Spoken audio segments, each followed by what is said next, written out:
Salut les amis turfistes, un grand rendez-vous ce dimanche puisque c'est le prix du Jockey Club, tout simplement. Ils sont 18 au départ. J'ai tout étudié, que ce soit les pronos de la presse, les infos dans la presse, les avis des entourages et pas mal d'infos. J'ai étudié les codes des bookmakers. J'ai bien sûr fait le papier complet de tous ces poulains de 3 ans qui vont en découdre pour le Saint Graal, hein, ce dimanche. C'est pas rien, les amis turfistes. Bon, allez, après le petit compte-rendu sur chaque partant, on verra quels sont mes préférés. Important, paraît-il. Allez, c'est parti avec cette étude. Vous les découvrez, ces 18 chevaux, ces 18 poulains de 3 ans. Ces 18 mâles aujourd'hui pour ce Jockey Club. On va évidemment essayer de déblayer quels sont les chevaux de qualité, parce qu'ils ont tous de la qualité, absolument tous aujourd'hui, et quels sont les poulains de classe, tout simplement, voilà, ceux qui peuvent passer ce fameux palier hein, entre gagner sa listed, bien courir dans un groupe 3 et gagner une classique, hein. C'est tout le jeu, les amis, aujourd'hui. Azimpour a déçu en dernier lieu au niveau listed, cinquième à 1,5 contre 1. Il a du coup une chance théorique de second rang aujourd'hui, mais c'est vrai que j'ai senti Francis-Henri Graffard garder confiance en sa classe. Voilà. Alors au papier, il est très difficile à conseiller hein, en théorie, sauf si vous êtes fan de l'écurie qui est en forme et qui est redoutable, bien sûr. Voilà, donc je n'ai pas gardé ce numéro 1. On passe au numéro 2, Ridari de grande naissance, bon, par le père, comme tout le monde, hein, j'ai envie de dire, mais aussi par la mère, gagnante de groupe 1. Hein, on est sur une mère qui était chez Michael Desangles, hein, et qui s'était imposée dans l'opéra. Donc, c'est pas rien en niveau licence pour Bédari.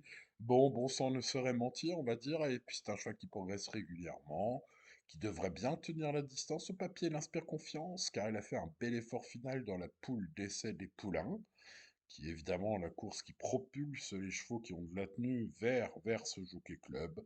Il est piloté par Michael Barzolona, il défend la Kazakh Agacan. Bref, ce numéro 2 a beaucoup de choses pour me séduire. Le numéro 3, King of Cities, revient en forme. Cette année, il possède de la vitesse, vu ses lignes de sa rentrée à Newmarket. J'en fais l'une des surprises possibles et son écurie est redoutable outre-Manche. On va s'en méfier de ce numéro 3. Je n'ai pas gardé le 4 et le 5, ce sont des chevaux pour lesquels je leur ai mis la moyenne. Ils ont une carrière évidemment de toute beauté. Le 4 monte en puissance à chaque sortie, il finit fort dans le prix de Guiche, ses limites restent inconnues. Il peut intéresser les amateurs de chevaux à très grosse cote, même si ce lot est plus relevé que la dernière fois où il n'avait pas gagné. Le 5, les phares, on le retrouve dans quelques lignes, mais bon, alors il est mal placé à la corde, c'est plutôt un finisseur, il va falloir que ça se passe bien, qu'il ait de la chance dans le parcours. Bon, son entourage tente le coup, ils ont raison. Est-ce qu'il peut le faire? Je ne sais pas, j'ai pas l'impression. J'en préfère d'autres, mais je peux peut-être me tromper et le regretter, ce numéro 5. On passe donc au numéro 6, Lifar, qui arrive au top et aborde ce test, évidemment, avec des garanties. Il vient de devancer les Farms. Voilà, comme il n'a besoin de personne dans un parcours. Et c'est vrai que l'impression visuelle pourrait dire, il faut peut-être tenter les phares de Simon quand même. Il a bien couru derrière lui, il a failli le rattraper.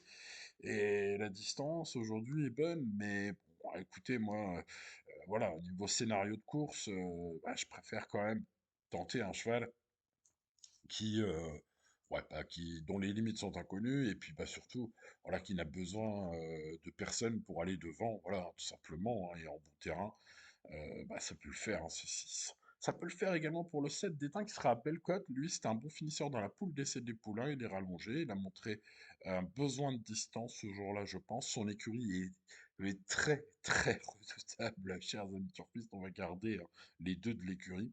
Les Gosden, hein, bien sûr. Évidemment, ça me tilte les yeux. Je garde ce 7. Je n'ai pas gardé le 8 avec un cheval qui semble avoir une non-chance aujourd'hui. Je tente l'impasse. Alors, à part le fait que son entraîneuse, hein, Alicia Carcosa, qui surprend des fois fortement, il n'y a pas trop d'arguments scientifiques qui vont en la faveur de ce numéro 8. Je ne garde pas. On passe donc au numéro 9, Beaumar, qui a peu d'expérience, mais montre du potentiel autrement. Je demeure très chuchoté sur place, il passe un sérieux test au papier. Bah, il est difficile à recommander chaudement, ou voilà, mais bah, c'est un Gosden, hein. Vous savez, j'aime bien les Gosden. Curascan progresse bien le matin selon son coach, il semble avoir de la marge. Au papier, c'est beaucoup moins reluisant, mais c'est une info d'épice qui pourrait peut-être être utile. En tout cas, elle va être à grosse cote hein, pour un Graffard Pasquier, ce 10, avis aux amateurs, pour spéculer. Le numéro 11, Luther, mérite une belle note de méfiance. Son évolution m'encourage à le glisser en bout de ticket, hein, je le mettrai dans mes champs réduits. Euh, il a fait une bonne rentrée derrière d'Étain, et puis il vient de réaliser un joli truc, je trouve, dans la poule d'essai. Et il sera probablement mieux sur plus long aujourd'hui. Pour toutes ces raisons, ce 11, même s'il n'a pas une chance théorique de tout premier plan, quoique, hein, il a bien couru, la dernière fois, dans la ref. Ce 11, je le mettrai dans mes champs réduits, tout simplement. Aidan O'Brien pense que Trinity College, le 12, a des excuses la dernière fois. Il sera mieux à Chantilly aujourd'hui. Ce sont ses propos dans la presse anglo-saxonne. Donc bah, il a l'air chaud sur ce numéro 12, hein.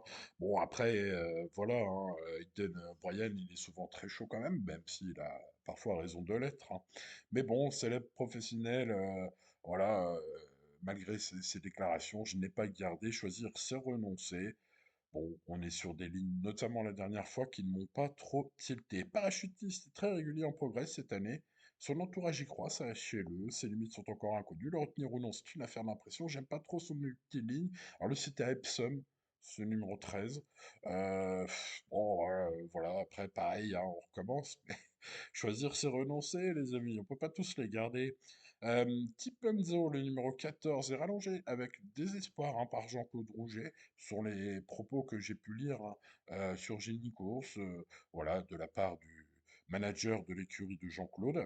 Donc, bah, le défi de taille hein, dans ce prix du Jockey Club très relevé, c'est pas une non-chance au papier. J'en préfère d'autres. Son ultime ligne n'a pas répété ensuite, ce qui m'inquiète un peu. On passe donc au numéro 15, Camille Pizarro, troisième de la poule d'essai des poulains devant quatre concurrents qu'il retrouve ce dimanche. Ce cheval a des arguments solides, les amis. D'autant que cette fois, il a tiré une corde 1 avantageuse. Rappelez-vous, la dernière fois dans la poule d'essai, il avait la corde de 15. Les bookmakers anglais le propulsent favori à 3 contre 1. Au PMU, il devrait être à cote plus intéressante, dans un tour des 5 contre 1, je pense, hein, vu les pronostics que j'ai pu lire de la presse. Bref, ce 15 bah, est recommandable hein, en toute logique. Le 16, Nitois. Nitois qui s'est montré très solide dans sa préparation selon le manager de l'écurie Fabre, qui m'a paru très confiant. Logiquement, vu son papier, il mérite une belle note de méfiance malgré sa corde 18. Voilà. Et Alexis Pouchin en selle, bah voilà. Allez, une note de méfiance, ça peut être une belle trouvaille, ce 16. Ce sera pas le cheval de tout le monde, mais j'aime bien. Euh, le 17, Sinilo a pas un parcours très classique, hein. Il a gagné son maiden, euh, voilà, en débutant de jolie façon. Et paf, il est supplémenté par André Fab pour ce peu Jockey Club, hein. Voilà, c'est un parcours très atypique. S'il gagne, ce sera un exploit authentique. Maintenant, bah, si André Fabre, qui s'y connaît bien en chevaux, paraît-il quand même un peu, les amis, a choisi de supplémenter ce 17, c'est peut-être pas pour rien. On va le garder pour une place, même s'il sera probablement très très joué. Je le vois pas comme un favori, c'est mon avis. Je le vois plus comme une chance pour les places. Le 18, Frank Lee Goodsen est un cheval qui est estimé depuis ses débuts victoriels. Il l'a toujours dit sur Equidia, les amis. Voilà, ses débuts étaient victorieux. Pour sa rentrée, il est parti à 1, rien contre 1 et il n'a pu s'imposer. Maintenant, il a bien couru, il doit être prêt à bien faire. Il est abandonné par les pronos de la presse, il est abandonné par les bookmakers anglais. Il va être abandonné à la cote aujourd'hui, mais une bonne perf de sa part ne m'étonnerait vraiment pas. Ça peut être le coup du siècle, hein, ce numéro 18. Je vais le mettre dans mes champs réduits, dans les associés, bien sûr, vous l'aurez compris. Bon, passons aux bases. Ridari, la naissance magnifique de ce cheval, l'estime de son entourage, bien sûr, les courses qu'il a fait jusqu'à présent m'incitent à garder ce numéro 2 avec une casaque à quelqu'un qui pourrait briller ce dimanche dans cette belle épreuve. Attention, Camille Pizarro, qui portera les espoirs d'Aidan O'Brien, n'entendra pas de ses oreilles. C'est lui qui a le meilleur classement dans la plus belle course récente parmi tous ses partants. C'est le favori implacable au papier. Les amis, on verra s'il est implacable en piste. Qualifar, le numéro 6, mérite une belle note. Lui sera à cote fort sympathique, c'est une bonne chance. Il n'a besoin de personne dans un parcours. Certes, il n'a pas gagné avec 12 longueurs d'avance ces derniers temps, mais à chaque fois, il gagne. À chaque fois, il a besoin de personne. Donc c'est peut-être une certaine garantie, on va dire en tout cas de le voir aux avant-postes. Je pense que dans ce terrain, c'est possible d'aller loin, en tout cas pour ce numéro 6. Et puis le 7 d'éteint, peut-être une belle trouvaille celui-ci, hein. Les Gosden en force aujourd'hui avec ce 7, bon finisseur dans la poule d'essai des poulains. Question de parcours pour ce 7, mais belle cote à prévoir. Passons désormais à la sélection, les amis. On vient de le voir. Le 2, le 15, le 6 et le 7 sont mes chevaux préférés. Ensuite, je vais garder dans mon esprit, bien sûr, hein, dans ma logique en tout cas, l'autre Gosden, le numéro 9, Beaumark, bien sûr. Le 3, King of City, revient très bien. Et j'ai beaucoup aimé la ligne de sa rentrée à Newmarket. J'en fais une surprise possible à l'arrivée. Son écurie redoutable aussi. Méfiance. On descend dans le bas du tableau ensuite avec les Fabres de service, hein, le 17, parcours très atypique supplémenté pour cette épreuve. Le 16, dis-toi, irréprochable, super la dernière fois, mais corps de 18 aujourd'hui, donc il va falloir Alexis Pouchin les grands jours avec ce 16. Ensuite, dans mes champs réduits, je glisserai Luther, le numéro 11, qui porte peut-être bien son nom, en tout cas elle est bien luttée dans la poule d'essai. Et je vais même tenter Frank Lugutsen, le numéro 18, pour une cote énorme, et un cheval très estimé par Victoria Head. Peut-être pas pour rien, réponse en piste aujourd'hui. Voilà les amis turfistes pour le quartier de ce dimanche. Et bien écoutez, on va croiser les doigts. C'est une épreuve très ouverte, mais très intéressante. Évidemment, il va y avoir des enjeux un peu. Donc, on va faire quelques petits tickets, les amis, en restant raisonnable, hein. C'est pas non plus le cheval du jour, le quintet, les amis, hein. Voilà, faut rester raisonnable. Tiens, parlant de cheval du jour, je vous l'ai dit hier, hein, mon cheval du jour avant-hier avait gagné à une cote superbe. Je vous avais montré mon ticket. Bon là, j'ai pas eu le temps de faire photo de mes tickets, mais il a encore gagné à 10 contre 1 hier, le cheval du jour. Donc, quand je dis hier, bien sûr, c'était vendredi. Vendredi soir à Vincennes dans la sixième. C'était de toute beauté. Les amis, allez, pensez à devenir VIP et avoir enfin ce fameux cheval du jour, les amis, qui moi, en tout cas, me régale depuis 2012. Voilà, je pense que tout est dit dans cette phrase si on réfléchit. Voilà, allez, merci de votre fidélité, les amis turfistes. N'oubliez pas le petit pouce sur la vidéo. N'oubliez pas de vous abonner à cette chaîne si ce n'est pas encore fait. Bonne chance à vous. Restez raisonnable, bien sûr. Et à bientôt pour de nouvelles aventures. C'était Simon. Ciao, ciao.